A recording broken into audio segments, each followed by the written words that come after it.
You know, we think of Haydn as the father of the symphony or the father of the string quartet, but not many listeners are familiar with his piano sonatas. Can you tell us a little bit about your Haydn project and how it came to be? Yes. A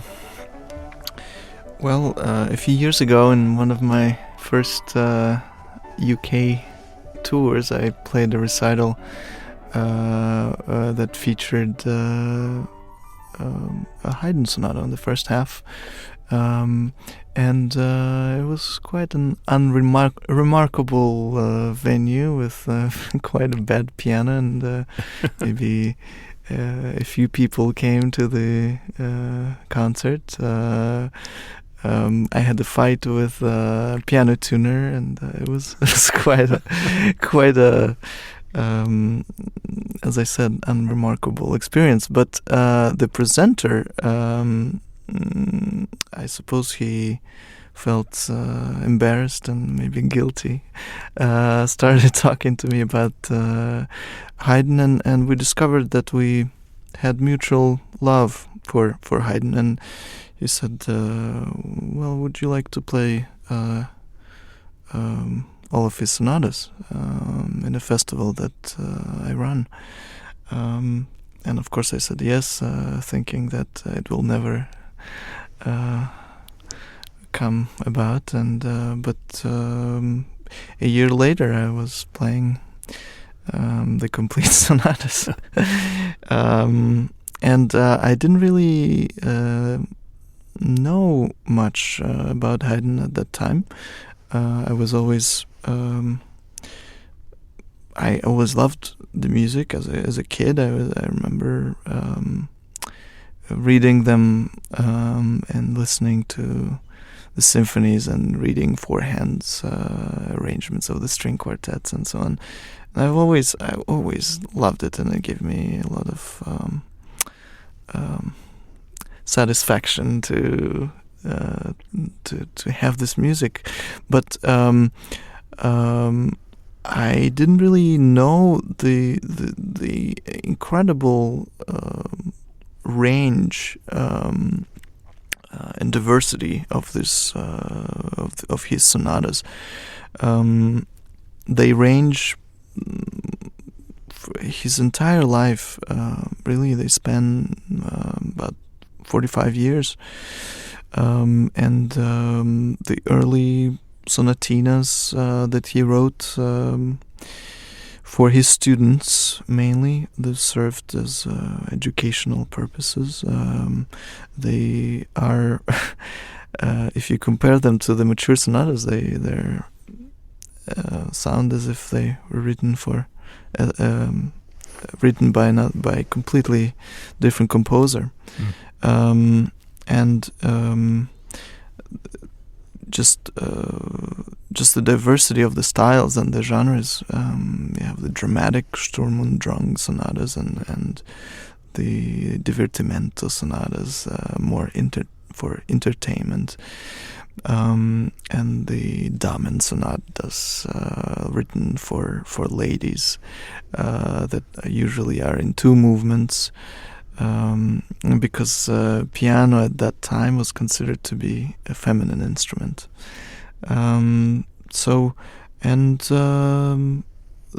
There is also a very important distinction between the amateur sonatas and the connoisseur sonatas that were written for professional musicians. They have different notation. They in the sonatas for professional musicians, they are written as almost like sketches, because you were expected to know how to improvise and ornament. So there's an amazing wealth of invention in this music. It's enough to keep you busy for a long time, I imagine. Yes. You've given us sort of a sense of how big this project is, but for folks who don't know, I mean, how many sonatas are out there? Some of them I know are lost, and many of the early ones written specifically for harpsichord, but overall, in the project that you're doing, how many piano works are we talking about here? Well, I just played 42 Huh? last May in 10 concerts. And as you said, he wrote much more. But some of them are lost, and some of them we're not sure it was written by Haydn. So I chose 42. I chose all the major works and some of the little sonatinas, but not all of them. So altogether, I think there are about 50 now. Yeah. And you've released 6 of them on this first recording, right? Yes, and Volume 2 is going to come at the end of this year. How are you pairing these different sonatas? Because they're not necessarily chronological by any means. How did you pick the 6 that you have on the first album? I wanted to create the best programs, the most balanced programs, with a sense of story, a narrative, and drama, and variety. So I have early and late sonatas, and the more dramatic sonatas paired with the lighter ones, and so on. So you're making a little variety, like a recital program.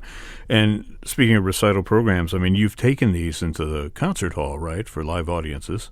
Yes, absolutely. Yeah, I'm reading here in the notes that you performed them across 10-hour-long recitals.